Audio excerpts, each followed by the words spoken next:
ഇപ്പൊ എന്താ പറഞ്ഞത്? എന്റെ മോളെ ഇവൻ ബംഗാളികൾക്ക് ഫുഡ് ആൻഡ് അക്കോമഡേഷൻ കൊടുക്കാൻ പോണെന്ന്. Food and accommodation. ഫുഡ് ഞാനിക്കറിയാം, ഞാനിങ്ങനെ പിള്ളേരൊക്കെ പറഞ്ഞ് കേട്ടിട്ടുണ്ട്. ഫുഡ് എന്ന് പറയുമ്പോൾ ആഹാരം, ഈ അക്കോമഡേഷൻ എന്ന് പറയുമ്പം ഇതിലൊഴിക്കുന്ന എന്തെങ്കിലും കറികളാണോ?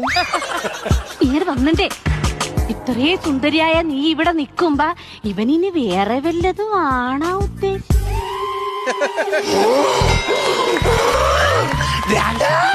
ഞാൻ കോളേജിൽ പഠിക്കുന്ന സമയത്ത് റോഡുകളിലൂടെ നടന്നു പോകുമ്പോ ചെറുപ്പക്കാരന്റെ മുഖത്ത് നോക്കും, പക്ഷെ നോ അക്കോമഡേഷൻ.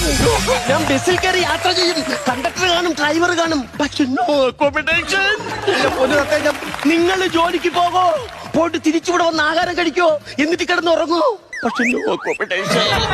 എന്റെ കുടുംബത്തില് എന്റെ അച്ഛനുണ്ട്, എന്റെ ആങ്ങളമാരുണ്ട്, എല്ലാവരും ജോലിക്ക് പോകും, തിരിച്ചു വരും, പക്ഷേ നോ അക്കോമഡേഷൻ. എന്നിട്ട് ഇവന്മാരെല്ലാം ജോലിക്ക് പോയിട്ട് വന്നിട്ട് കാട്ടിലാണ് കിടന്നുറങ്ങുന്നത്. മനസ്സിലായില്ല?